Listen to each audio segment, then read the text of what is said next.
advanced lecture series on Napier and we were discussing the Western political thought और हम प्लेटो की philosophy discuss कर रहे थे. एक बहुत अहम चीज ये है, again this is something that I did and it helped me get a lot of marks in political science, was that कि हर philosopher की जो political philosophy है उसका कोई real world impact भी होगा. उसके रियल वर्ल्ड इम्पैक्ट को अगर आप एक लेगेसी की हेडिंग बनाकर उसको एक्सप्लेन करें तो अगेन आप एग्जामिनर को ये इम्पैक्ट देंगे कि I have a very good command on the subject.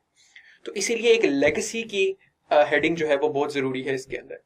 तो लेगेसी के अंदर प्लेटो की फिलॉसफी में एक तो उसकी फिलोसॉफिकल लेगेसी है जो कि हमने शुरू में टेबल में डिस्कस की. आप उसको दोबारा यहाँ पर लिख सकते हैं कि हिज फिलोसॉफिकल लेगेसी. उसके अंदर आपने वो शुरू में जो इस तरह मैंने बताया कि ये फिलोसोफर्स हैं जिसको प्लेटो ने इन्फ्लुएंस किया, तो आप उनका जिक्र कर सकते हैं. बट उसकी रियल वर्ल्ड पॉलिटिकल सिस्टम्स में क्या उसकी लेगेसी थी तो आप उसकी भी एक हेडिंग बना दे तो that will be very good. And this is something that I have deduced by reading various different kinds of texts on political theory and political philosophy. तो ये आपको कभी किसी एक बुक में मुकम्मल probably नहीं मिलेंगे, तो ये वाली स्लाइड आपको मेरे लेक्चर से मिल जाएगी nonetheless. So ancient world में किन चीजों को इंस्पायर किया, तो by a lot of academics think that Emperor Nero was inspired by the political ideal of philosopher king of Plato, and he was always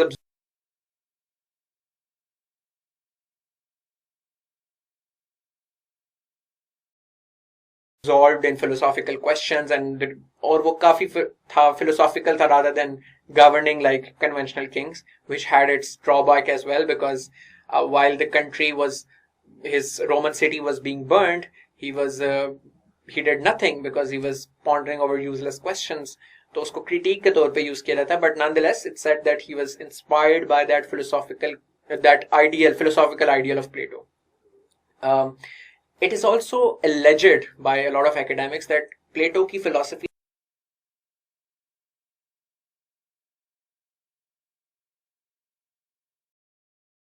ने चाइनीज फिलोसफी मोजी और Confucius की philosophy को इंस्पायर किया. ये भी कहा जाता है कि इंडिया में चाणक्य की जो फिलोसफी है सिटी स्टेट्स पॉलिटिक्स से रिलेटेड, जो चाणक्य ने इंडिया के अंदर फिलोसफी दी थी जो कि बहुत जबरदस्त था, जो कि हमारे कोर्स का हिस्सा नहीं है, बट उसने जिस तरीके से कहा था कि पोटेंशियल रूलर्स को कैसे ट्रेन करना है, गार्डियंस को किस तरह ट्रीट करना है, उनके लिए एक सेपरेट ट्रेनिंग होनी चाहिए, दैट इंस्पायर्ड हिम.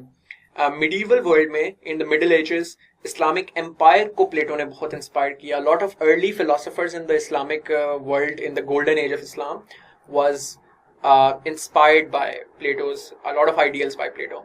और इसमें खास तौर पे हम करेंगे भी इसको कवर, बट अल फराबी बहुत ज्यादा प्लेटो से इंस्पायर्ड था. अल फराबी का बेसिकली फिलोसफी इज, अगर आप प्लेटो की फिलोसफी को इस्लामाइज कर दें तो वो अल फराबी की फिलोसफी बन जाती है. जिसको वो फिलोसफर किंग कहता है उसको वो प्रॉफिट किंग या इमाम कहता है फराबी, और उससे बहुत सिमिलर उसी का प्रेमिस यूज करते हुए, उसी के आइडियल्स यूज करते हुए चीजों को एक्सप्लेन करता है. तो आप अल फराबी का इसके अंदर रेफरेंस लाजमी दे सकते हैं. क्रिश्चियन यूरोप के अंदर बहुत ज्यादा प्लेटो वाज इन्फ्लुएंशियल. ऑगस्टीन ने टीचिंग्स ऑफ द चर्च के अंदर इसको इनकॉर्पोरेट किया. मॉडर्न वर्ल्ड के अंदर इट इज इंटरप्रेट किया जाता है कि जो ईरान है जिसके अंदर एक सुप्रीम लीडर का इंस्टीट्यूशन है, इवन दो वो विलायत फकी के कॉन्सेप्ट पे बेस करता है, जो कि which is a Shia theological concept, कि जिसके अंदर एक आपका जो फकी है, जो ज्यूरिस्ट है, who is the most wise in religious teachings, he should rule the country, which is very similar to, in secular terms, what Plato had argued in his concept of philosopher king. तो it's like an inspiration उस तरीके से. तो it is argued कि जो इमाम रूहुल्लाह खुमैनी की basically किताब है उसके अंदर बहुत से आइडियल्स ऐसे हैं जो प्लेटो से इंस्पायर्ड हैं. Also the Ayatollah Khomeini was very very well versed in philosophy. तो it's confirmed कि वो प्लेटो तो की टीचिंग्स को उन्होंने अपने अंदर इनकॉर्पोरेट किया होगा, and he was inspired by Plato, और at least was aware of the teachings of Plato. Next एक इंपॉर्टेंट जो है इसको हमने डिस्कस करना है, प्लेटो की theory of communism. There are two important components of it. One of them is the communism of property and the second is communism of wives.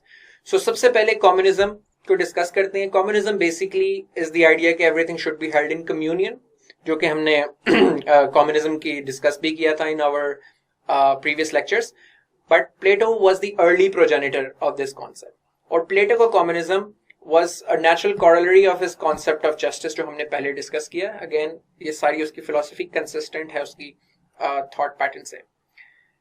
प्लेटो के मुताबिक एंड एक की बहुत इंपॉर्टेंट डिस्टिंक्शन ड्रॉ मैं पहले कर दूं कि मॉडर्न कम्युनिज्म जो कार्ल मार्क्स से इंस्पायर्ड है इन पर्टिकुलर या फ्रेडरिक एंगल्स और दूसरे लोगों से इंस्पायर्ड है, that is communism of all, कि हर बंदे से related. Everyone should have equal share of property, massive redistribution होनी चाहिए, and every person should have equal share of the pie in the economic affairs.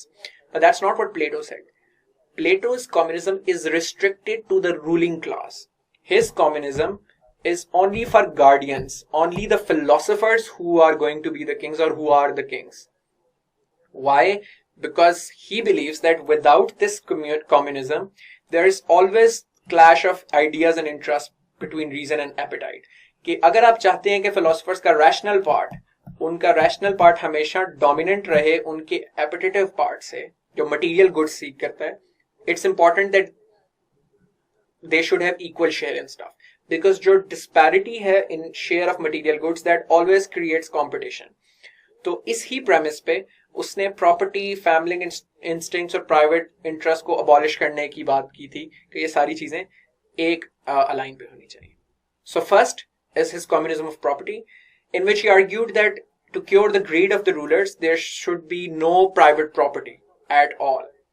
ताकि इंसान की सिर्फ सिविक ड्यूटी, उसकी सिविक ड्यूटी ही फिलोसोफर की उसको गवर्न करे, not any personal interest, because he cannot own any private property, because he cannot have private possession of his own, hence he will not attempt to do so. तो उसकी वो civic duty सिर्फ उसको govern करे.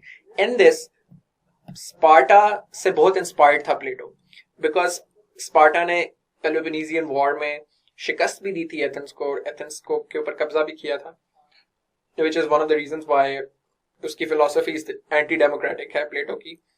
तो he was inspired by this model from Sparta as well, कि वो जहां पर मनी और प्रिविलेज जो है वो नहीं दिया जाता था सिटीजन्स को. But nonetheless Plato was more liberal than Spartans, which was a militaristic state.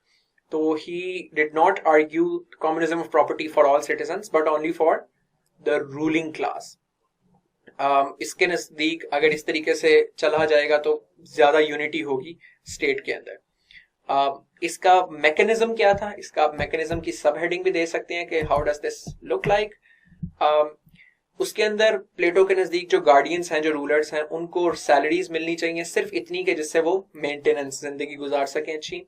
उनकी जो डाइनिंग है और लिविंग है वो कम्युनल बैरक्स में होनी चाहिए, कम्युनल होनी चाहिए. They should dine at common tables and live in common barracks. So इसका communism was more aesthetic in its character, which so not materialistic. So Plato's philosophy is communism is ascetic in nature. It is against materialism for the ruling class, and hence it is not economic communism as is suggested in Marxist political thought. Similarly, जिस तरीके से property individual interest create करती है, इसी तरह आपकी family आपके individual interest create करती है. Because if you have a wife of your own, children of your own, a progeny of your own, उससे बहुत ज्यादा according to Plato vice is attached है, because you would want to transfer your property to your progeny, and for that progeny आप फिर material possession में दोबारा जाएंगे. There you will always have your progeny. आप अपनी फैमिली को prioritise करेंगे स्टेट पे, ताकि रूलर्स अपनी फैमिली को अपने स्टेट पे प्रायोरिटाइज ना करें. इसलिए he gave this idea of communism of family और कम्युनिज्म ऑफ वाइफ. तो उसकी वजह से उसने ये कहा कि there should be no conception of family और इंडिविजुअल की एक वाइफ होना का कॉन्सेप्ट नहीं होगा. तो बेसिकली उसके नजदीक there will be all ruling class men. They will have wives in communion. They will not be wife of anyone of its own. Moreover, उससे ये कहता था कि he was not against the idea of mating, but his idea was कि mating should be based on matching the best traits, ताकि best offsprings create हो सके. तो जिन दो लोगों के कैरेक्टरिस्टिक्स सबसे जबरदस्त मैच करते हैं उनको आपस में मेट करना चाहिए, बट लेकिन वो उसकी अपनी बीवी नहीं होगी. So he basically is arguing for a very selected, calculated sexual relationship between guardians and their sexual partners, not wives. इनसे जो बच्चे पैदा होंगे, the children who are born out of this sexual relationship will be not children of any one person, but they will be the property of the state. तो वो रियासत की state होंगे और उनको immediately birth के बाद उनको एक नर्सरी में डाला जाएगा, वहां पर उनको उस हिसाब से ट्रेन किया जाएगा, which is related to his system of education के, जिसमें हर बंदे को छोटी उम्र में डिफरेंट किस्म की एजुकेशन प्लेटो के मुताबिक देनी चाहिए. जब वो एडल्टहुड में आते हैं तो उनको थोड़ी सी फिजिकल ट्रेनिंग देनी चाहिए. जब वो अर्ली एडल्टहुड से प्रॉपर एडल्टहुड में आते हैं, their 20s, then they should be given teachings in philosophy और मॉरल्स और एथिक्स और इन चीजों में उनको ट्रेनिंग देनी चाहिए. तो इसी तरीके से जो बच्चे पैदा होंगे इस रिलेशनशिप से, उनको नर्सरी में डाला जाएगा एक पूरी एजुकेशन सिस्टम में, जहां उनको सिखाया जाएगा according to what Plato believe is the right way of education.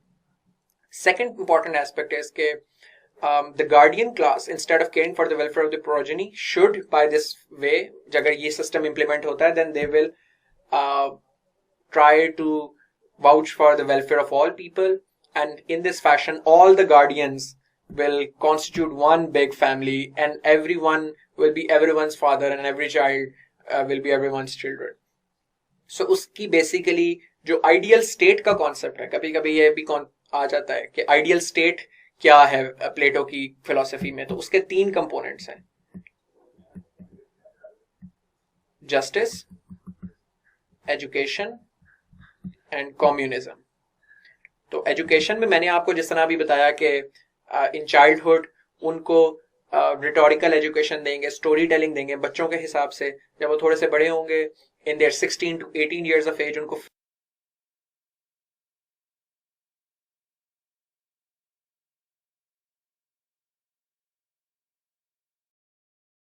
Physical training दी जाएगी. 18 ऑनवर्ड्स उनको फिलोसॉफिकल ट्रेनिंग दी जाएगी regarding morals, ethics, philosophical questions, rational discussions की जाएंगी.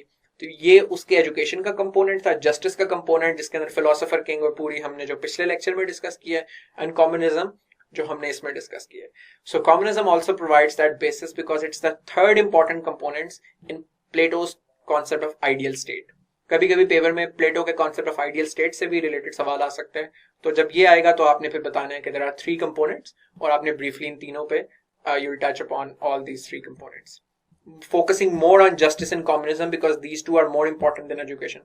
Justice is the most important component, followed by communism and then education. Because उसने, how do I know that these two are more important or justice is the most important one? Because जो उसकी किताब है The Republic, प्लेटो की, उसके अंदर उसने सबसे ज्यादा टाइम जस्टिस पे स्पेंड किया है, then on communism and then on education. So hence we know the value that he attaches to these 3. So ये बेसिकली उसका कॉन्सेप्ट ऑफ कम्युनिज्म है. अब आपने हर सवाल में एंड पे क्रिटिकल एनालिसिस भी करना है, उसका लेगेसी वाला पार्ट भी करना है. So in the scheme of things मैंने आपको बताया कि सबसे पहले आप कॉन्टेक्स्ट का एक चार्ट बना लें. उस चार्ट से पहले बिफोर एंड आफ्टर उस फिलोसफर के क्या हुआ हल्का सा वो टच कर दें. जो क्वेश्चन में फिर फिलोसफी पूरी पूछी है वो एक्सप्लेन करें. उसके बाद वो वाला फ्लो चार्ट बनाएं जिसमें मैंने आपको फ्लो चार्ट बना के दिया हुआ है कि आप पूरी फिलोसफी को उसमें समराइज कर सकते हैं. उसके बाद आप लेगेसी बताएं. लेगेसी के बाद आप क्रिटिकल एनालिसिस बताएं. तो क्रिटिकल एनालिसिस में बेसिकली आप जनरली क्रिटिक लिखते हैं उसकी. आप अप्रेजल भी लिख सकते हैं, बट इसके अंदर व्हाट आई वुड रिकमेंड कि हर फिलोसोफर की किसी ना किसी से आने वाले सब्सिक्वेंट फिलोसोफर ने या राइटर्स ने क्रिटिक की है, तो आप वो क्रिटिक करें. तो अरिस्टोटल की क्रिटिक जो प्लेटो पे थी, जो कि हम will discuss in a subsequent section as well. Aristotle was student of Plato, but Aristotle did not agree with the philosophy of Plato. His philosophy was very very divergent from that of Plato's. तो Aristotle की critic ये थी कि Plato की philosophy is too idealistic.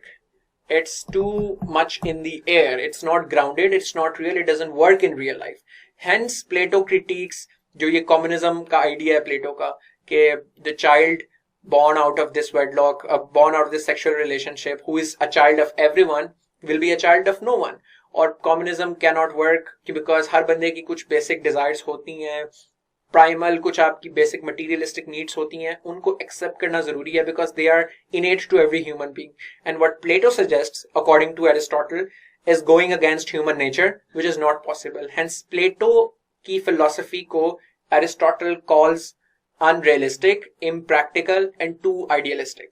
Because Aristotle himself was a realist in his philosophy. Similarly, Karl Popper की जो critique है, इसका आप reference भी लिख लें. Open Society and Its Enemies. Karl Popper was a 20th century British philosopher, academic, political theorist, wonderful writer. उसकी किताब Open Society and Its Enemies के अंदर उसने different philosophers पे critique की है, जिसमें उसने Aristotle पे भी की है, Plato पे भी की है, Marx पे की है, Hegel पे की है. और Karl Popper की Plato पे critique किया है कि Plato creates for a very closed autocratic system और authoritarian dictatorial system कि एक बंदा who claims to know it all और philosopher आए और govern करें, and this is something that is an autocratic state. It's anti-democratic. Karl Popper himself was a huge advocate of democracy, hence understandably his critique. So ये basically वो सारे critique है इसकी. और आपने जब भी क्वेश्चन कवर करना है प्लेटो के ऊपर तो ये बेसिक आपकी सारी फाउंडेशंस हैं.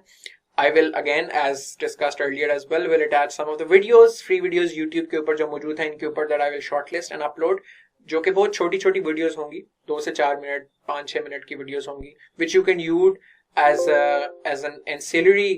आप उसको यूज कर सकते हैं for your growth of your more knowledge on the subject.